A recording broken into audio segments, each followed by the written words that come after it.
Hi, it's me, Zebulon Thomas, and I have another great audio blog for you that I hope inspires you to make some changes in your life and start living it to the fullest. Today I'm talking with my friend Sean Stephenson as he shares his incredible story of transformation and personal growth. He's an incredible human being with a very big soul, a 3-foot giant if you will, but he lives way beyond any limitations that most of you would let hinder your life. But not Sean. He says get off your butt, B-U-T, and stand up for yourself. So here's the audio interview with Sean Stephenson. Enjoy. All right, Sean, how you doing? I'm so excited to hear your voice and talk to you. It's been a long time. You've been an inspiration to me for a long, long time. So how you doing today? I'm doing wonderful. Is the weather good where you're at? Oh, yes, that's why I moved here. I used to live in a cold climate, and now I live in a warm climate, and I wouldn't have it any other way. Yeah, I definitely understand what you're saying. I live in Ohio now, and I travel between Florida and Ohio constantly, and when it gets cold here too much, I'm like, I can't take this anymore. I go south. Oh, totally. Yeah, I'm in Arizona now, but I grew up in Chicago, and so it's literally. I mean, I just got back from the speech on the East Coast yesterday, and I could see my breath, and it was chilly, and so to come home to 81 degrees here today, I am in heaven. Awesome, yeah, and soaking up the sun is the most important thing I think we can all do. Just have the rays hit us. Totally, yeah. I mean, every single day this week is supposed to be clear skies and sunny, and I'd be lucky in the winters in Chicago if that happened one day out of the week. So it's a big change for the mood. Yeah, it is. It is.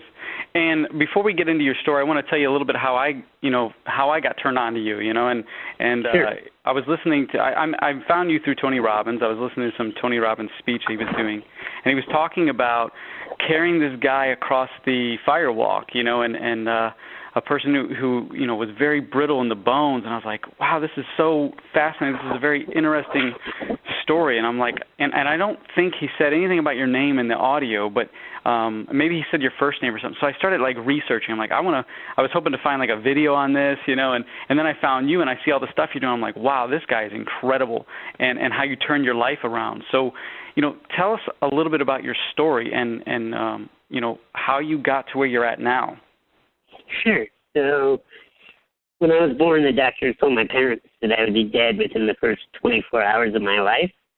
And what's interesting about experts is that sometimes they're wrong. And 33 years later, all those doctors are dead, and I'm the only doctor that's left alive. So you never know. You never know what's going to happen. And I'm a big believer in never believe a prediction that doesn't empower you. So some might call that delusional, but you know what? It worked for me. And so it may not work for everybody, but it certainly worked for me. And I've gone on to live a life that's certainly been challenged. I'm only about 3 feet tall in stature, cannot walk because my legs cannot support the rest of my body, and the bones got bowed over the years because the muscles were stronger than the bones, and so my legs, even if they could work properly, they would need tremendous surgery just to be straightened. And so growing up using a wheelchair for mobility, being stared at, having many bone fractures, something as simple as sneezing would fracture a collarbone or a rib, and, lots of physical pain, surgeries as a child to try to correct the bending of the legs. It didn't work, but they tried. There's a lot of challenges and a lot of opportunities to feel sorry for myself, and at times I certainly did. Fortunately, though, I had and still do wonderful parents that really believed in me, that really felt like that there was going to be a lot of things in this world that I was not going to be able to do, but there was certainly a plethora of things that I could do. So they always had me focus on those things, because that's what matters is, I don't know about you, but there's a lot of talents that you may not possess. You could either obsess over the fact that you'll never be able to, be 6'9" and play in the NBA, or or you could go out and say, look, I'm really good sports analysis. I'm going to be a broadcaster. I'm going to be a statistician. Or as my dad said, Sean, you'll never play in the NBA, but if you work hard enough, son, you could own a team. And so, that's always been the mindset that I've had, which is that there are no disabilities in life. There are only one's refusals to adapt. It's so true. I mean, it like when we take something that we're challenged with and we make it, something so dreadful, or we say, you know what, this is going to serve us, and we live from that moment on. It totally is a transformation. And I remember I watched a video that you had put together, and in the video you had talked about, there was a time where you caught your leg on the corner of like a door or something, and you fractured it, and your mom had told you, is your condition going to be a gift or a burden? And why was that point a turning point in your life? Because I know you said that in the video. Yeah, well, it was a turning point because I realized that I loved my life. I mean, I was a happy kid.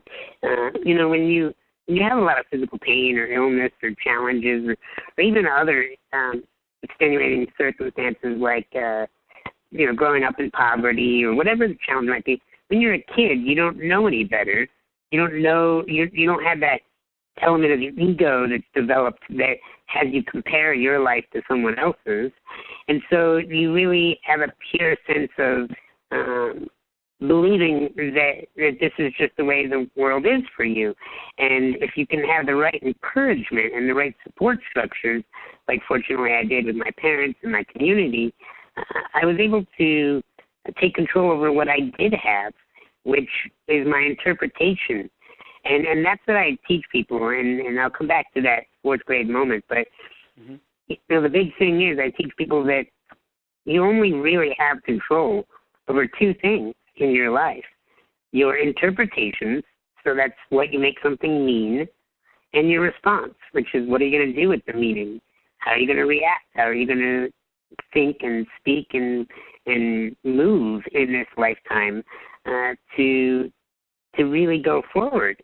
And in that moment of fourth grade, and I looked at it as a cosmic turning point because I realized my mom was right. I think that I could have gone down the path of self-misery and believing that the world's not fair and interpreting that why me, why did this have to happen to me, and this isn't fair, and other people get better things, and they got a better, healthier body, and therefore I'm going to be miserable. And sadly, if I would have taken that path, about 80 to 90% of the population of the world would have not blamed me. They're not even blamed. They would have not held me accountable. They would have not said, Sean, get those excuses. They would have said, oh, man, that's so tough. You know what? That poor little boy was robbed of a normal childhood with all that pain and challenges. That's just not fair. And I would have stayed miserable and pathetic and feeling sorry for myself. I would have never achieved anything of greatness, and I would have never been able to reach the millions of people that I have in my lifetime.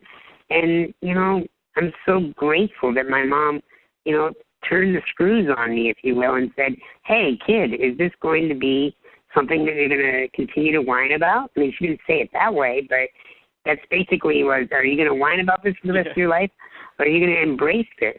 And fortunately, I chose to embrace it. Which is a very bold thing, and that was awesome for her. A mother's unconditional love is so much more than words. I mean, I'm sure there's so much more affection and energy coming through, even from your father. That helped you grow. And I look at like your story is so incredible because of the fact that I feel that you live without limitations, and that's really big. And I feel that when you went through that transition of deciding is this going to empower me or disempower me, and you chose to, I feel that that's the turning point where you started to recreate your psychology, recreate your story. Because I know even with me, I don't know if you heard a little bit about my story, but, I started out as a street kid. I was really heavy involved with, rap music and gangs, and I was running the streets. I was a real crazy person. And then one day I just feel like I woke up and I said, you know what, I want want to make a change. And I really decoded all the slang, all the the thought process of what you think when money was tight, to this new person I am today. That's I love everybody. I'm very caring, and and I'm out there to serve others. And I feel that you have those qualities that people learn from. Like true leaders go out there, I feel, and they do what they do best because that's what they know how to do, and they don't try to make a gain on it. It's just something that comes naturally. Would you agree with that? Yeah, absolutely. I mean, I do think, though, that there's something that has to be said in this moment for the listener that's on the other side going, well, Sean, he's unique. Like he's an anomaly. This wouldn't work for me. We got to break that myth right there. Mm-hmm. We got to break down the myth that some people are like cosmically blessed to have a great attitude and like interpret things and wake up, as you call it. Mm-hmm. I think that gives people excuses to go. It's like watching. I don't know if you watch any basketball, but it's like watching a Michael Jordan or a LeBron James. Oh, yeah. To use a today figure and going, I'll never be that big and strong and powerful of an athlete, so therefore I'm not even going to be athletic. I'm not even going to be involved in intramurals because I'll never be that kind of Adonis, if you will. Mm-hmm. That's an excuse. That's using your heroes as a reason for not playing big yourself. That we all have different gifts and different talents, but at the end of the day, there's nothing different about who I am at my core than anybody else on this planet, that I had to make a choice. Now, some people could use the excuse that I had good parents. Oh, it's not fair, he had good parents. But yeah, I'm 3 feet tall in a wheelchair, and you're probably not. So it's like everybody gets their own set of stuff that's different. And I just refuse to have people sit back and listen to this and go, he was born confident, and, he had great upbringing, so that's why he is who he is. Look, that's just an excuse. If it wasn't that, you would find something else about me to separate yourself from me, and you can't play that game. You have to realize that you and I are flesh and blood. We have just as many challenges, and if we choose to look at them and be exhausted and be upset, then we're both going to come out frustrated. That I have to choose to live a quality life every day. This isn't something that like I snapped and then permanently was positive. That's bullshit. Yeah. It's not like a turning point where it's like now every day the rest of my life is going to be great. It's something that you get up every day and you got to work at that. It's not easy. Because I think you're going to have epiphanies, certainly. Oh yeah. I mean, I think a lot of people look at that and they look at their mentors or other people who they feel have great lives, and they can do this comparison thing, and that's when the excuses come in, and they think their life is just so easy. But we don't know what's going on in their life. We don't know what that person's been through to get to that level of their own personal greatness, or what they're going through to maintain that. I mean, it takes a lot of work. I mean, you see these athletes have this incredible body structure with muscle, and they're so energetic, but we don't see the fact that every single day they're training like 3 to 6, 7, 8 hours a day. It's all about conditioning. It's all about conditioning. If somebody wants to be wealthy, somebody wants to be in great shape, if somebody even wants love, like a romantic love, it's going to take conditioning, your mind, your body, and your spirit. And that's not sexy. Conditioning is not sexy because it takes effort. It takes sweat. It takes energy. It takes some pain even. It's comfort. I shouldn't say pain, but discomfort. And you know what? People would, unfortunately, it's so easy to go the route of the least resistance. And look, I love one of my mentors. He says that you can live your life the hard way, and then your life will be easy. Or you can live your life the easy way, but then it'll end up being hard. Oh. And that's so right on the money, because it's not easy to exercise. It's not easy to eat right. It's not easy to stay in and work on a business or work for your company and put in extra hours. It's not easy to stick through a relationship when you're frustrated with your partner. It's not easy to deal with those things. But if you do, if you put in the time, if you put in the energy, if you put in the discomfort and you roll up your sleeves, you get a little dirty and sweaty and, at times want to quit, but you don't. then you get to live the good life, because then you have the wealth, then you have the love, then you have the six-pack set of abs, and you feel good and healthy and strong. You know, I just spent time with my godfather, who is dying of 3 forms of cancer. They're all in stage 4, and he's just miserable, and he's in pain, and he's a guy that's not like this old man. He's you know, God love him, and he's taught me a lot, but he lived a lot of choices that were difficult on the body. He smoked for years, drank for years, ate horrible food for years, was stressed out and angry for years, and that caught up with him. And no one wants to talk about that, because everybody wants to, you know, just feel sorry. And I don't think that helps anybody. I think we need to learn from each other and say, wow, that person is the result of their actions, of their choices. And I love him, and I'm praying for him, and I hope he can recover, or at least, you know, live out the rest of his life as peaceful as possible. But look, I look at him, and I look at many others, and I say, how did they get here? And what can I learn from them? Yes. Yeah, like what have they done in their lives, whether I can avoid or I can continue to do to make my life better? And I feel, you know, like I want to talk a little bit about, you know, even the diet part of eating healthier. Now, what are some of the things you did to actually turn your body and make it stronger and healthier and get out of that weak stage? Sure. Well, I can tell you that Tony Robbins put me in touch with a man named Dr. Robert Young, and taught me all about alkalinity and how the blood has a certain pH balance that it has to keep, and that when you live a life that's very acidic and toxic, then the body breaks down. If you live a life that's very healthy and vital, then the body can repair and rebuild. And so I had to go on a very strict, almost all plant protein-based diet, cut out all refined sugars, all packaged foods, and I had to do that for years to turn my body around. Now, there are times now where I don't eat perfect. I don't eat just all plants. There are times I eat meats and sugars and dairies, but guess what? I am going to pay the consequences for doing that. I can build up all kinds of mucus and get weak, and if I continued down that path, I would go back to breaking bones again. But unfortunately, I got my body fine-tuned enough that if I have a dessert every once in a while, my body lets me, you know, deal with that and compensates it appropriately. But if I continue to do that, then my body would go right back to that sick, weak, broken down state. And that's what people have to get, is that when you look at something and you go, okay, that person's healthy, that must mean they eat perfectly and exercise every single day. I'm going to burst that bubble and tell you, no, they don't. They're human. When no one's looking, they occasionally have a piece of cheesecake. When no one's looking, they might sneak a piece of bacon. You know, they're human. Whatever their vice is, maybe it's not food. Maybe it's they skip a workout and they go watch a movie. I don't know, but I know they're human. But here's the thing. If you see somebody in incredible shape, they don't do that often. They only do that rare or occasionally. And so that's what you have to see is it's not about being perfect. It's about where do you spend 80% of your time. 80% of the time I'm drinking vegetable juices and smoothies. 80% of the time I'm steaming vegetables and having quinoa as my, protein source. 80% of the time I'm moving my body. I'm getting momentum physically.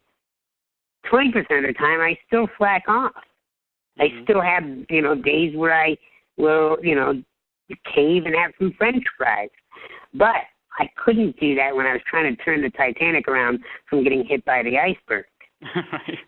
Yeah. That's awesome.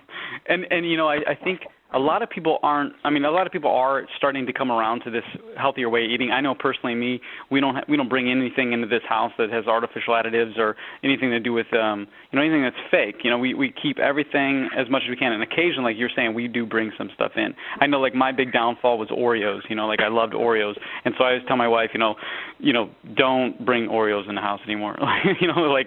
I mean, that's the thing is I agree with you. I think that what's best is, for me at least, what has been best is keep your home as like your their fortress of solitude, like Superman space. It's like keep your home as the bat cave. Keep it in the best working order. But if you occasionally go out and travel and you have something that's fried or you have something that's sugary, and you're not in a sick condition at the time, your body's going to compensate if you get right back to the bat cave and you start exercising again, eating right. I just got back from being on the road from speaking, and I ate crap. I mean, it was really not healthy food at all that I wouldn't endorse in any such manner. And so as soon as I came home, I started hydrating. I started eating, immediately quinoa and vegetables and getting my body nutrients and dense nutrients, and that's going to turn it around. And that's the thing is, do you have the self-discipline to know what's 80% and what's 20%?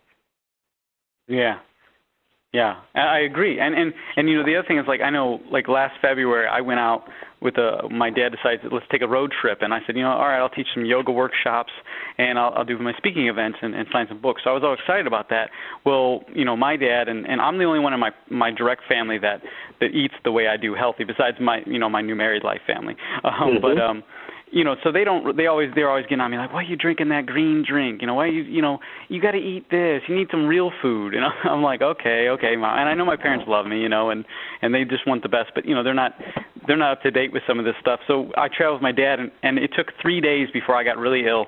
I got really sick on the road, and immediately I did what you were talking about. I started hydrating. I was like, I need to go get some fresh produce, and I'm in the hotel just getting involved in some raw food, and it's so much fun when you cook raw foods and you play around with your raw foods, and it makes the meals so much more enjoyable, Yeah, I mean, I live off my Vitamix and my food processor because, together I can have some of the healthiest meals around. And that's the thing is, it's much easier to eat healthy when you're at home. Like, let's just face it. When you travel and you got to deal with the rest of society, you're going to be at the mercy of the common man, and the common man does not understand nutrition. Yeah, and it's our job to really educate ourselves. Like when I eat, I think of my body on a cellular level because I need the energy in the fastest amount of time. Because usually I eat breakfast. I usually I do a juice, a smoothie, or a hemp protein, and then within 20 minutes I'm doing a full 3-hour workout. And sure. I need the energy to get me through that, and you can't do that if you're bogging down on a cereal. Carbohydrates. Yeah. Yeah. And now, as far as working out, you get exercise in, and you got a six-pack. So let's talk a little bit about your exercise regimen. Sure. So I got to tell you, I've really slacked lately, so I'm just being honest. But when I'm not slacking, my exercise regimen consists of about 100 sit-ups a day, about 20 to 30 minutes of intense cardio. It's about 100 push-ups, 100 leg lunges, where I lean on a Pilates ball and push off with my legs as best I can.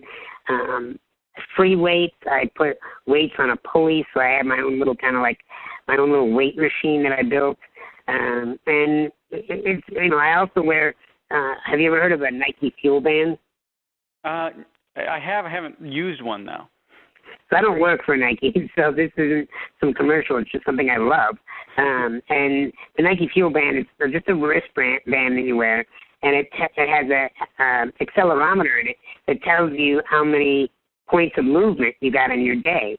So whether it's walking, playing basketball, running, whatever you do, anything outside of maybe swimming because it can't get in the water, it will track your movement. And then at the end of the day, you can sync it with your phone, and you can see how much movement you got that day.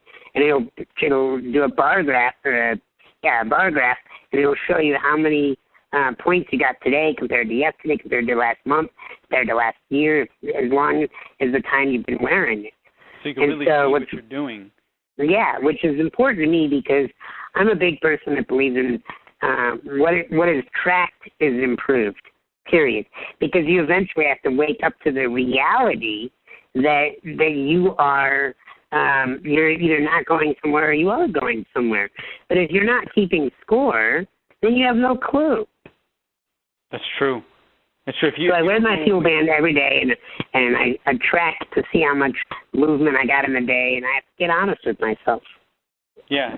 So you're basically tracking on this, and I feel that's a good thing because it's like, if we don't know all the work that we're putting in and what it's doing for us, then sometimes we get discouraged. And for the listeners, I want to say, Sean's over here doing these push-ups and sit-ups and all this stuff. This is a guy who had very brittle bones at one time. I mean, so like my thing is like, what's your excuse for not working out right now? And like love your body. Like give your body what it deserves. I always say your body's sitting there on the couch with you, screaming at you, saying, "Get off the couch. Let's go out there and push me. I could do so much more if you just push me." And you're a fine example of that. I mean, you've taken your body and you've completely transformed it, and it's just so awesome. Thank you. So are you familiar with the title of my book? Yes, and I was just going to get in. I want to talk about that because your book is called Get Off Your Butt, B-U-T. Let's talk about that. Sure. So one day I was sitting with a branding expert named David Averin, really good friend of mine. He was out in Colorado, and I went and spent a day with him. And we were talking about, like, what do I really do? Like, what am I really teaching people? Because I'm not just a feel-good speaker. I actually go beyond feelings and talk about, like, getting over your fears and your anxieties and your excuses and your insecurities. And he's like, you know what, Sean, I really think you teach people how to take a stand for themselves. And I'm like, you're right. And then right after he said that, I said, and by taking a stand for yourself, you have to get off your butt. But that's your B-U-T. Like, I would do that, but, I'm not tall enough. I'm not pretty enough. I'm not smart enough. I'm not, but what if I fail? But what if I've looked at? But I don't have the time. But I don't have the money.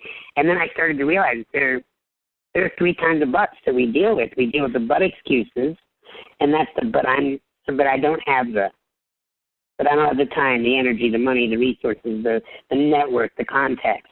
And then we have the but fears.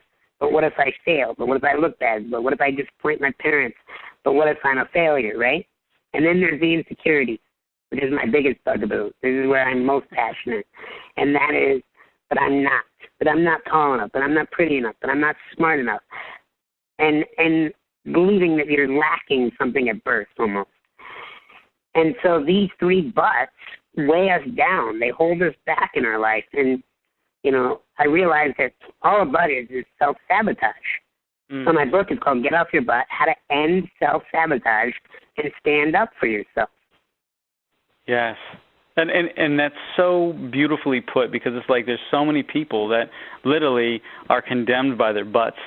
And it's like, if we just take the time. I mean, I love being in the area of personal development. I love this because, my personal approach is just I want to know, when I meet people, like if you strip everything away from you, maybe your finances or everybody in, your family, and we get down to who you are as an individual, it comes down to like, what are you focused on the most if you had none of this? Like, what is the most important to you? If this was your last breath right now and you only had a little bit of time to spend it and take that breath, how deep would it be? How pure would it be? Or what are the things you'd be thinking about? Would you be like, man, I didn't succeed in that? Or but, like those buts, like you were saying, like, I think that's such a great concept. And, I want more people I'm going to tell everybody, go check out this book because I think it's really something that, people can get in tune with their butts. What are some of the other things that this book will break down for them besides the butts? Sure. Well, the biggest thing is it goes over 5 different lessons of that, what it takes to stand up for yourself and end the self-sabotage. I'll teach one of them right now. I call it picking the right pit crew. So I was hanging out with this automobile owner, like not an owner, but auto race owner. He owned a race team, like a NASCAR Formula One type racing. Mm-hmm. And the dude is just rich, and he's successful, and he's sitting with me, and he's talking about being, in the race industry for all these years. And I looked at him and I said, what's the greatest metaphor that you get out of being a race owner and being around these cars? I mean, there's a lot of metaphors here. What do you think it is? And he said, Sean, he'd say, if you don't have the right pit crew, you will never win the race. Mm. And man, that just hit home. I mean, this guy's, by no means is money the only indicator of success, but it's one of the indicators. And, you know, this guy is completely successful financially. He's happily married. He's somebody that I admire. And so I really sat with that. And I thought about it, and I made a whole chapter in my book about how if you don't pick the right people in your life to surround you, you won't succeed. That's so you just true. won't, because human beings are completely dependent on their environment. And now our ego doesn't like that. Our ego wants us to believe that our willpower is enough to penetrate through negativity. But you know what? It is on a good day. But when we're having a bad day, the people we surround ourselves with have an enormous impact over how we go through our life. And if somebody turns to you and says, oh, you're having a bad day, take a hit off of this crack bong, you know, like right. Smoke some crack with me. Or if somebody goes, you know what, let's go to the gym, that's a totally different friend. Yeah, your life's going to turn out so much. You're going to take a whole different course, and even in that second, like... Yeah, absolutely. And, you know, and the biggest pit crew person, I heard you're married, and I am too, is who you choose as a life partner. Because that's like your pit crew captain. You know, that you spend more time, and most people do, more time and more energy, and the biggest influence on your life outside of your own parents' upbringing, you know, your child years, is your spouse, is your partner. And if you choose the right person, they will encourage you. They will inspire you. They will teach you. They will motivate you. They will console you when you need to be consoled. They will hold you when you need to be held. And if you choose the wrong person, and by wrong I mean they're disempowering, it can have a catastrophic effect on your well-being, your self-worth, your overall quality of life. So I always tell people, you have A friends, B friends, and C friends. And the A friends are the ones you always want to be around because they're inspiring you, they're encouraging you, they're kicking you in the butt when you need it. The B friends are the ones you want to be careful of. And I'll tell you why in a second, because the third group is the C friends. And they're the ones you want to say see you later to because they're toxic, they're negative, they're frustrating, they're really always down about life. And then the B friends are the ones who be careful because sometimes they act like A friends and sometimes they act like C friends because they're not quite sure who they are in life. Yeah. And so you got to surround yourself with A friends and be aware of you're going to have B and C people in your life, and you need to spend the amount of time with them accordingly. You need to spend the most amount of time with your A friends. Yes. And you just got married. Let's talk a little bit about that. First of all, you guys are such a beautiful couple. I mean, like I saw your photos, and the love you guys share is just, it's untouchable. Like it's so deep. It's like when I see you guys looking at each other, you guys aren't seeing anything but soul. Like that's how I see it. Like I could see that in you guys. Thank you. Well, you were looking probably at the wedding photos because there are days we don't see each other's soul. Oh, yeah. But that's a good relationship. Yeah, sure, absolutely. But I can tell you that you're right. We do see each other's soul, and you know, we love the movie Avatar. That line, I see you. You know, it's so true. We do. You know, we see each other's greatness, and we stand for each other's greatness. And you know, there are times we're both entrepreneurs, Mindy and I, and there are times where I want to quit. You know, and I just feel overwhelmed. And there are times where she wants to quit. But we really step up for each other and we say, no, you have a talent, you have a gift that the world needs. And right now you're a little down because maybe things aren't going your way. But right now you're a little down because, you know, something didn't go the way you thought it would. And you have to push through that. And so, you know, I chose, you know, I dated a lot and she dated a lot before we met each other, and we knew what we liked and didn't like. And, you know, Mindy is the kind of woman that she never really was sold on marriage. She had watched her parents get divorced, and she was thinking that, you know, well, maybe it's not for everybody. She was a big world traveler on her own. She is very introverted. I don't think she ever really sat with the idea of being in a marriage.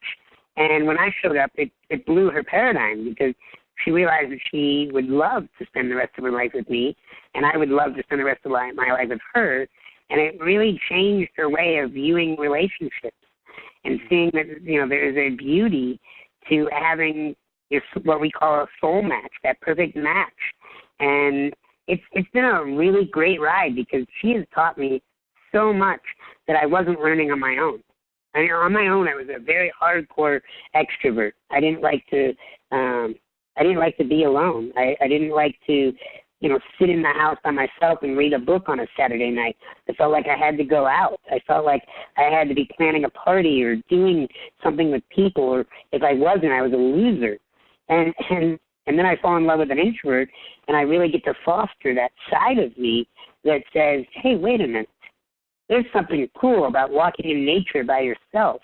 There's something great about staying in on a Friday or Saturday night and catching up on a good book and learning something or journaling or, just being in meditation by yourself. And I had never experienced that with a joy before her. And truth be told, I don't think she really liked people as much as she does now because, I'm such a raging extrovert that she's seen that, I have tremendous patience for people that are, ridiculous. I have tremendous patience for people that are really rude and ignorant. I can see past their behaviors really well and see what's really going on. Well, she normally, before I came along, wouldn't have the time of day for these people. She would just move along. Whereas now I think she's really built up more of a tolerance and a patience and a compassion for all people. And, while she won't spend as much time with the masses as I might, she, I think, is far more comfortable being around people that aren't, on the high vibration wavelength that she likes to live on. It's so interesting you say that because like my wife's is kind of the same way. She's an occupational therapist and she teaches me so many different things from her point of view. And I remember one time I was go and I was helping all these people. I was doing all this traveling, and I come home and I just felt a little disconnected from my family here. And I'm 30 and I got a 13-year-old daughter, so it's like we're sitting here and I'm thinking, why do I feel so disconnected here? And I realized that she goes, you need to, focus on what's most important to you. And I know you're helping all these people, but, we kind of need you too. And I was like, what, that's so true. And it came to the point where I was like, I have to be, it's more important to me to be the man in my house, to be that significant person that people look up to be extraordinary in this home, way more important than it is to be extraordinary in the world. And that's, when I did that, my whole life changed. So now every day I'm home and this is where I'm set at, and everybody else can gets the extra awesome energy that I have. Well, and the thing is that when people get upset about the economy and they're all angry about the economy, I'm a big believer that if you're upset with the economy, go work on your own economy. Go work on your own wealth. Go work on your own investments and paying off your debts. And, take care of yourself first before you complain about the world. And actually, instead of before you complain about the world, instead of complaining about the world, because, I look at all my friends that are successful in health, wealth, and relationships.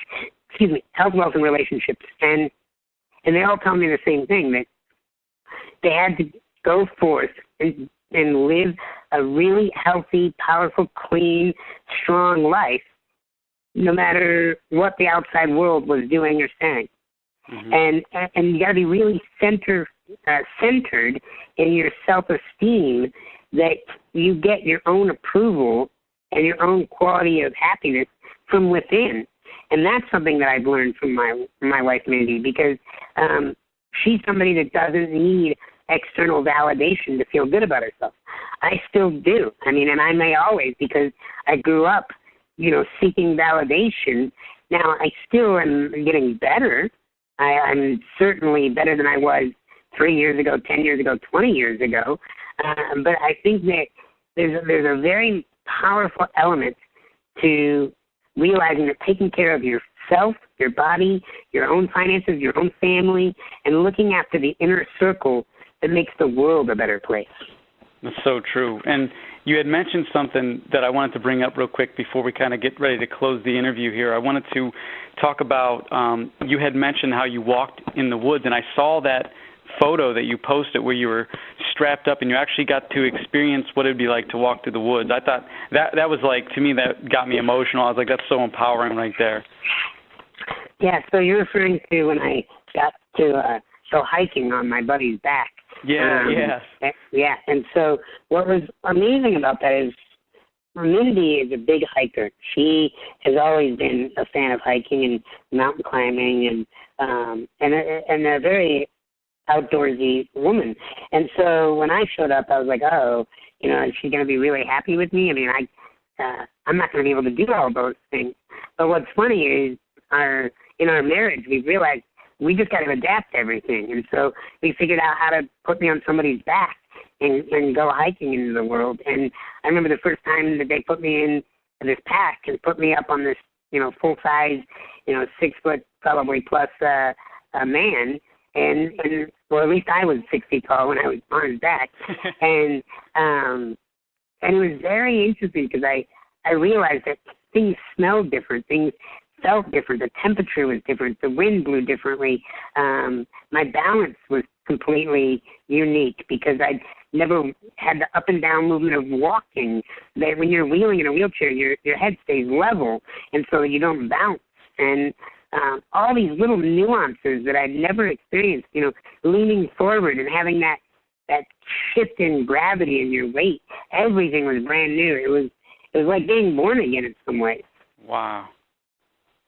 Yeah, when I saw that photo, I was just like, that is amazing. And I'm like, I don't know if you had video on it, but I know you had the photo, and I was just touched by it. I was like, that is incredible. And that day it got me inspired. I'm like, you know what, I'm going to get out of the office, my home office. I'm going to go out there, and I'm going to get inspired. I'm going to take my own walk in the woods, because, I love nature. I spend a lot of time there and meditate.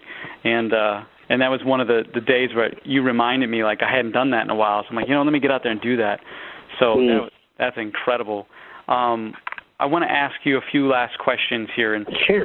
The one is, what are you most grateful for, or grateful of, I should say, in your life right now? No doubt my marriage.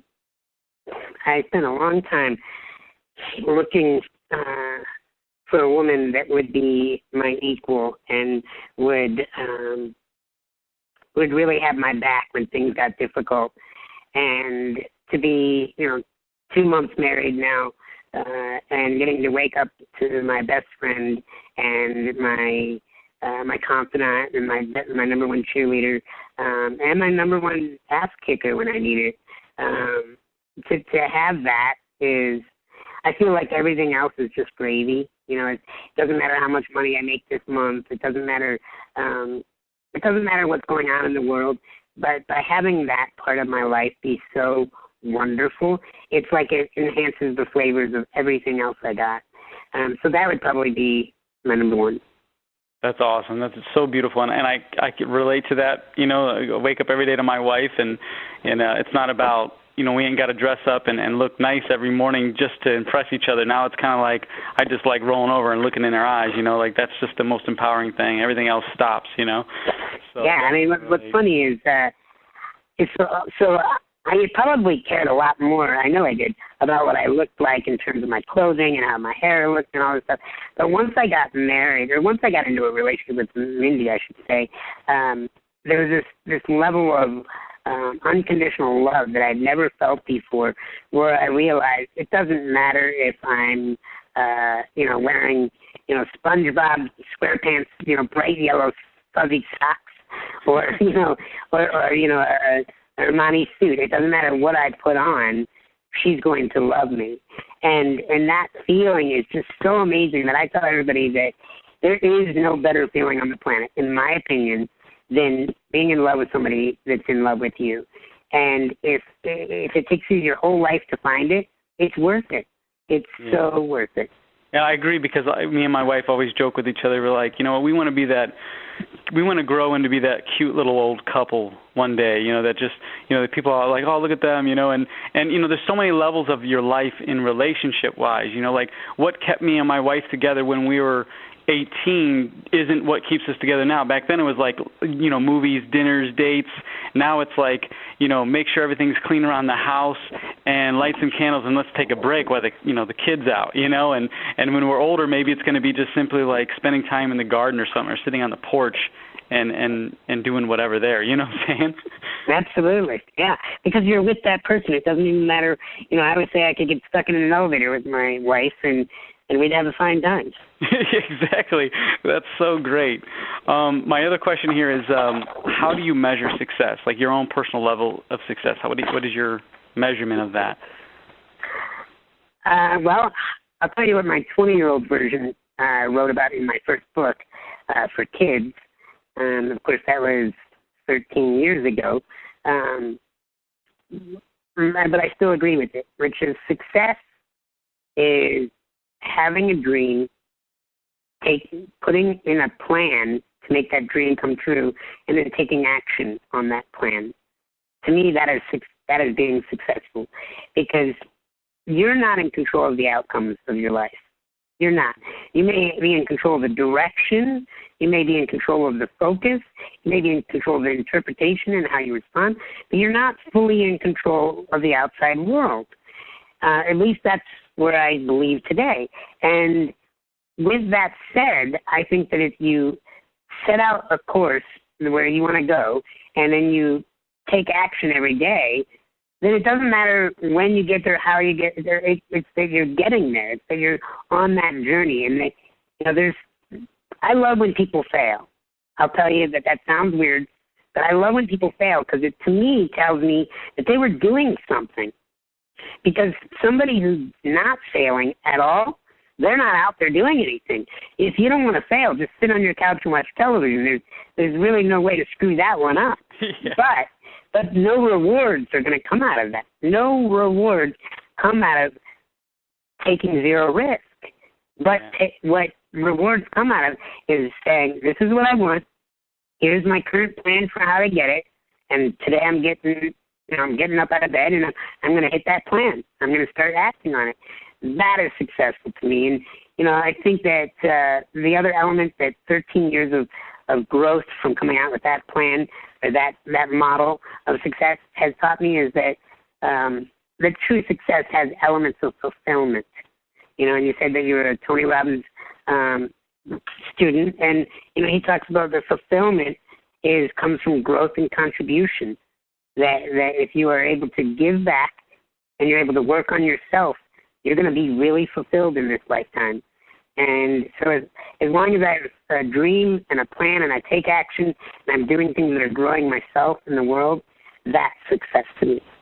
That's awesome. I love that, and I think we should all take that and apply it into our own way and see how much it grows us in multiple ways. And my last question for you, which is by far the most important thing I do on all my audio blogs, because this right here is something I ask everybody, and it's just something that came about one day. And my question to you is, what is one thing that you would like to share with the world right now, all the listeners, that you feel that we need to be conscious about or apply to our everyday life in some way?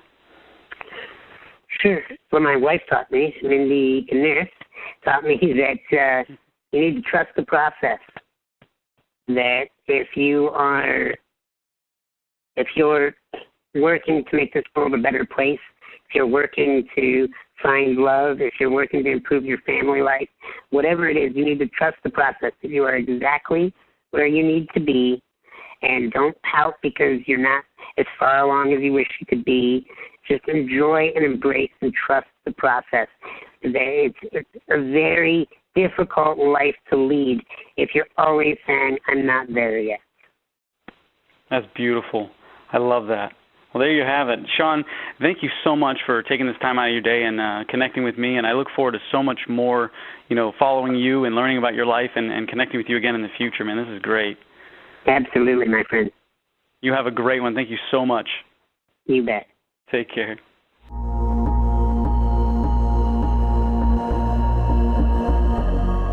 So what do you think of Sean? What an incredible story he has. I'll bet you a lot of what we just talked about truly hit home. I know it did for me. I know there's a lot of areas in my own life that I can personally step up, get off my butts, and start making some changes so I can enjoy a much more empowering life. I mean, what are the buts that are holding you back? What is your excuses for not taking the time to exercise your body? Or what is it that is stopping you from having the ultimate relationship or finding that ideal job? These are the questions I hope this audio blog has brought to your attention. And I encourage all of you to go out there and get Sean's book.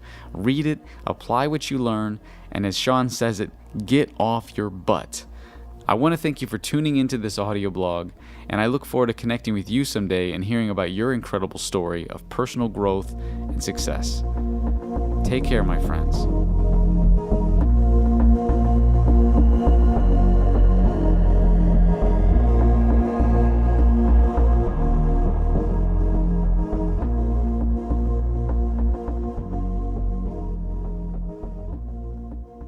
Be sure to check out all the other empowering audio blogs at ZebulonThomas.com/audio blog.